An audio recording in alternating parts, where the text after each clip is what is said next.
Hello everyone, it's Ashwin Rao. I continue my series on really red wings and a makeup that I've been planning to try to find. I actually had to try to find a pair that wasn't quite my size because I was so curious about this pair. But depending on who you believe with regards to sizing, this might be my size and it does fit. I'll get through that in a little bit. This is the 8076 model from Red Wing. We're going to talk a little bit more about this. I got it from Japan and came with the box. 8076, made in the USA, but available only for the Japanese market in a size 9. That's a UK 8, EU 42, 27 centimeter, size 9D.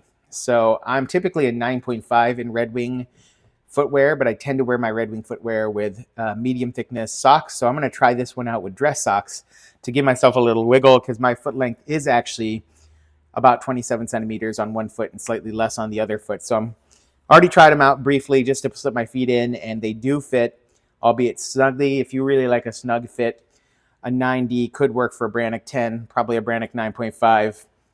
Cool model that we're going to dive into now. And it comes with its typical packaging, which is this tan paper material here. And we're going to take out this model. This is the companion boot to the 8070 and 8071 low-cut Oxford mock toe shoes. And I've featured one in black Klondike leather. This is also a cool boot in that it has a soft toe box. So this is a Flatbox style in the nomenclature of Red Wing. And this is a model that was really only available through purveyors in Japan, and then I believe maybe a couple in Europe from 2016 through about 2020. And after that, it's really now just available on the secondary market if you can get a pair. It's rather expensive when you do find a pair, but it's a beautiful makeup. Some really cool features such as these particular leather, which is a cigar retan leather. I believe it's a chrome tan leather that was then veg retan. So it will have some capacity to patina. The fact that it has this soft toe box will allow this toe box to collapse over time. So if you're into the Japanese aesthetic of seeing shoes age and collapse and mold and conform to your feet, this, my friends, is going to do the ticket. You can see this stitching, which is essentially a more or less tonal stitching, although it is a slightly different color. This is a tan brown stitching done in the traditional triple row that we see so common amongst the side panels of Red Wing shoes. Then you see this double stitch that reminds me a little bit of the Alden heel counter, and that stitching from the side paneling does cross along the midline and go to the other side in double rows across the top and side here, as well as single rows up here.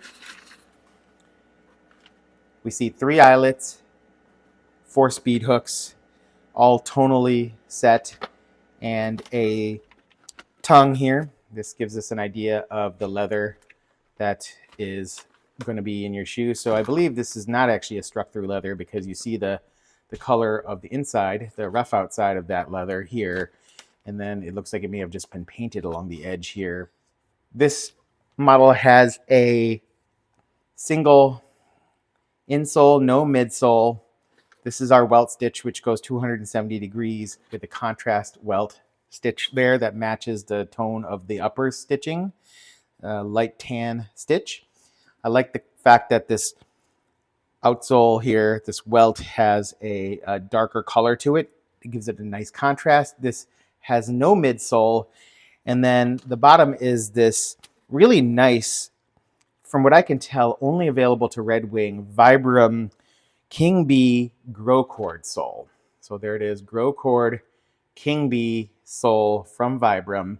That is a lug sole, but from the side, you're not going to see many of those lugs. So it kind of has a vibe similar to a Ridgeway on the feet, something like that, where it's got wide enough spaces between the treads that you're not going to get a whole lot of dirt or stuff accumulating in the areas like other Commando soles that are more meant for the workplace. These are going to be easier to handle and clean off. Whatever this material is, this rougher rubberized material. I actually like the finish on it. It gives it a little bit more character. And my favorite thing about this boot, as well as its short cousin, is the apron. This apron is just tremendous. This raised apron with a high density stitch on both the outer and inner aspects of the apron, and the sunken impression that is done to create almost a triple row look with the double row of stitches, the intermittent stitching and these depressions, followed by the raising, followed by the depressions, followed by the welt stitch.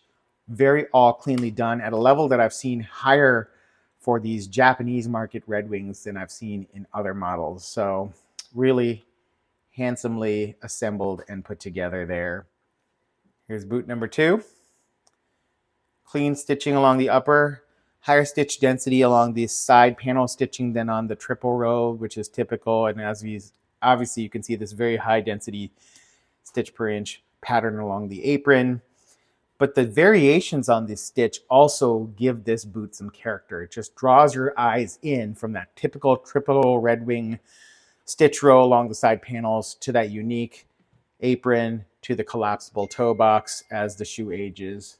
Everything assembles and comes together very nicely. So I'm very excited to take this on its journey, and I'm hoping that I'll be able to get away with fitting this onto my feet, and maybe the slightly tighter fit will conform in a manner that allows me to break these shoes in a little bit more. If they don't, they'll be on the market for sale. A few additional details that I would be remiss to leave out in this video. That includes the shape of this last. This is a nice rounded last that fits comparable to their 8 last, and does have this collapsing toe box, as I mentioned, so that will actually change its profile over time. But it is a rounded last with about medium space on the toe box here, so it won't necessarily conform to your toes right off the bat, but will over time. You can see this nice slope, and in the instep region, there's actually adequate space there for people with higher insteps. So I think that that will be something that people like.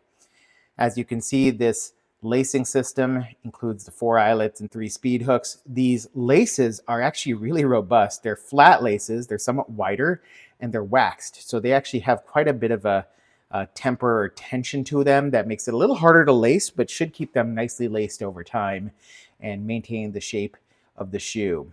So wanted to point out those cool laces. In this particular pair, I did the laces without applying the speed hooks, so you can kind of get a sense for how you might be able to adjust lacing to adjust this particular spacing in this open channel.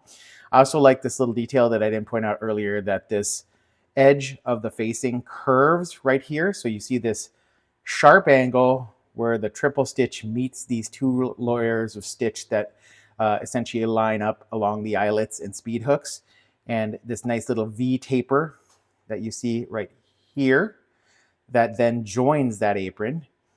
One thing I also like is the different stitch densities that you see here compared to here, but that stitch density is comparable to what we see along the facings and top of the shoe. So nice little details that are subtle but add to the feng shui of the shoe or something like that.